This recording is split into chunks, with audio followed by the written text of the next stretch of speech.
NDA में सीटों पर अंतिम मुहर लगेगा 8 अक्टूबर 2025 को। इससे पहले 5 अक्टूबर तक तमाम घटक दल अपने अपने सीटों पर लगाएगी मुहर। तो उधर राज्यसभा और विधान परिषद की सीटों पर भी लिया जाएगा फैसला। दोस्तों नमस्कार, मैं हूं आपका दोस्त एसके चौधरी।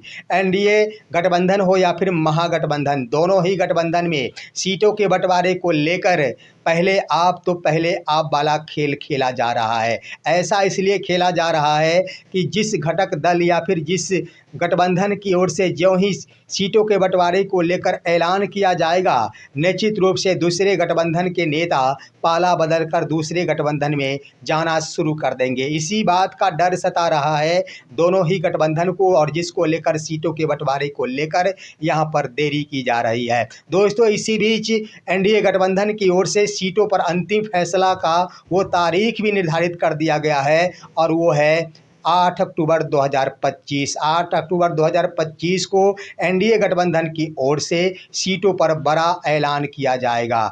दोस्तों इसके अंतर्गत सबसे बड़ी बात ये होगी कि 8 अक्टूबर को ही विधान परिषद एवं राज्यसभा के सीटों पर भी आपसी सहमति बनाई जाएगी, जो कि अगले वर्ष सीटें खाली हो रही है। आइए दोस्तों, आखिर 8 अक्टूबर से पहले एनडीए गठबंधन के घटक दलों को कौन कौन सी नीतियों पर काम करने का निर्देश दिया गया है, इस पर विस्तार पूर्वक चर्चा करते हैं। लेकिन इससे पहले दोस्तों मैं गुजारिश करना चाहूँगा, आप हमारे इस चैनल शौर्या हिंदी न्यूज़ को अभी ज़रूर सब्सक्राइब कर लेंगे, क्योंकि बिहार चुनाव से जुड़े हर एक मुद्दों पर हम आपको हमेशा ही सटीक विश्लेषणों से रूबरू कराऊंगा। दोस्तों एनडीए गठबंधन की ओर से 8 अक्टूबर की तिथि फाइनल कर दी गई है, जिस दिन तमाम घटक दल वो आरएलजेपी रामविलास के चिराग पासवान भी दिल्ली में बैठेंगे। उसी तारीख को मुख्यमंत्री नीतीश कुमार भी बैठेंगे। उधर भाजपा के प्रदेश अध्यक्ष दिलीप जायसवाल सहित अमित शाह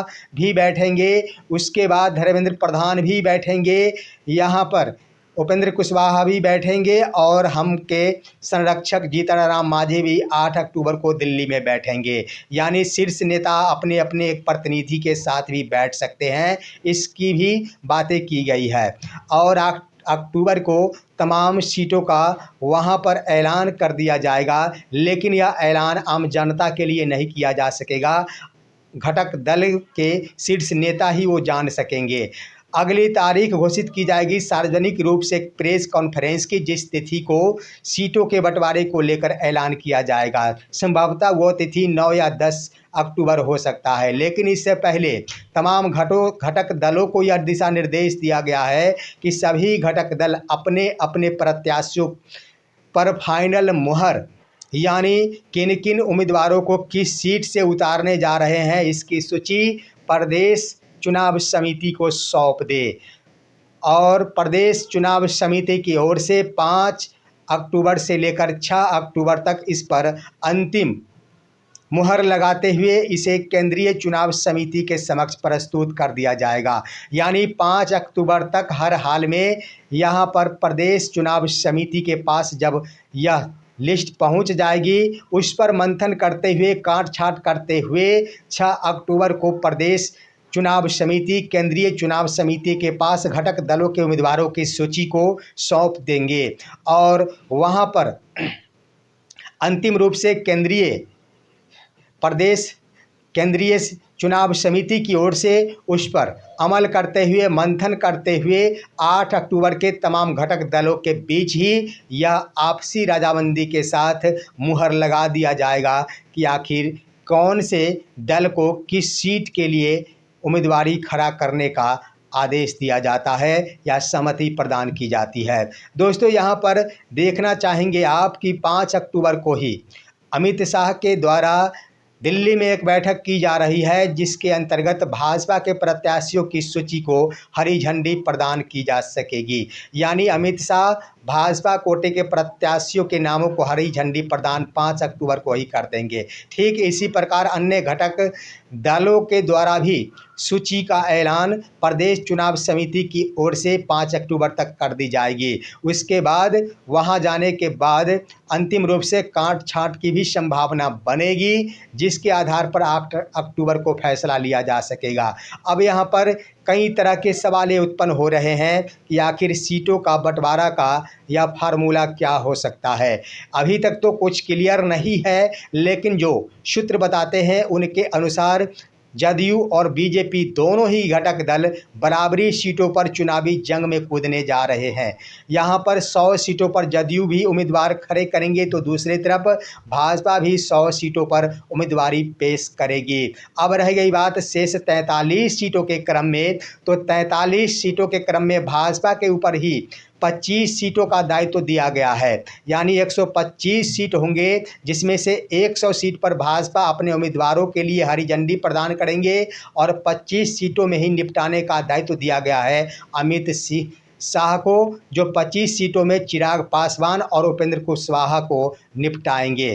तो इस आधार पर दोस्तों यहाँ पर देख लिया जाए तो हर हाल में चिराग पासवान क्या कुछ करते हैं या तो देखना दिलचस्प हो जाएगा, क्योंकि 25 सीट में आखिर चिराग पासवान को अधिकतम कितने सीटें दी जा सकती है। मेरा तो विश्लेषण कहता है कि 20 सीटें ही दी जा सकती है और उपेंद्र कुशवाहा को अधिकतम 5 सीटें दी जा सकती है। इस तरह से 25 सीटों में दोनों दलों को निपटाया जा सकता है।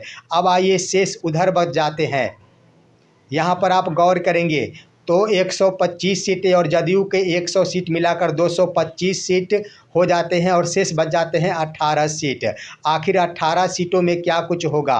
18 सीट जदयू के पास एक्स्ट्रा है, जिसको लेकर यहाँ पर एक दाव भी खेलने की तैयारी की जा रही है, जिसके तहत 18 सीट में जहाँ पर जीतन राम मांझी के द्वारा कम से कम 15 सीटों की डिमांड की जा रही है ताकि उनकी पार्टियों को राष्ट्रीय पार्टी का दर्जा मिल सके। क्या 18 सीट उन्हें दे दिया जाएगा? कदापि नहीं दोस्तों, क्योंकि अधिकतम 15 सीटों की ही डिमांड की जा रही है।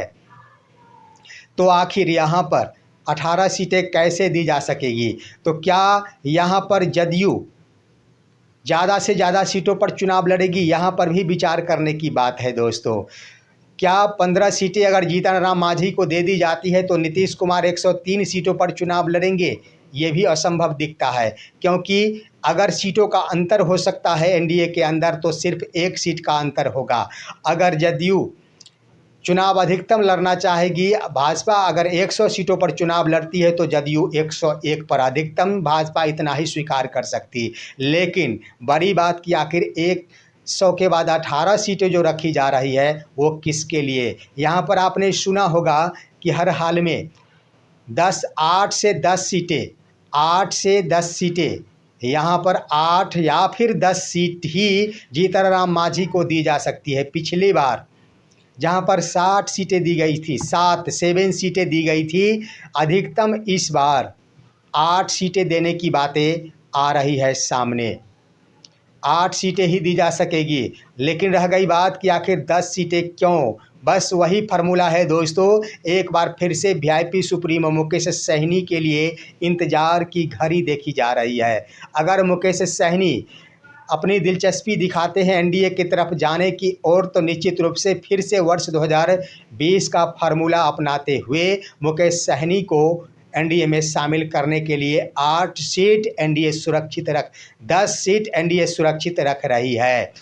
अब यहाँ पर वही फार्मूला 10 सीट जिस पर मुकेश सहनी अपने उम्मीदवार को खड़े कर सकते हैं। और आपको मैं बता देना चाहूँगा कि 8 अक्टूबर को दिल्ली में राज्यसभा और विधान परिषद के सीटों पर भी चर्चाएं होंगी।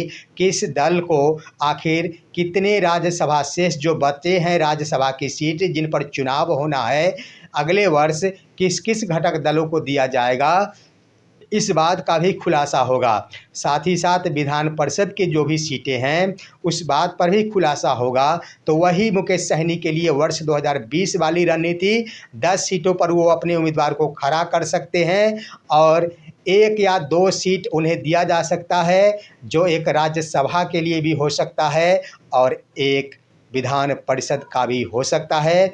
यही यहाँ पर बीजेपी की ओर से और एनडीए की ओर से रणनीति बनाई गई है। देखना है, दिलचस्प मोड़ पर पहुंच चुका है वर्ष 2020 का यह चुनाव।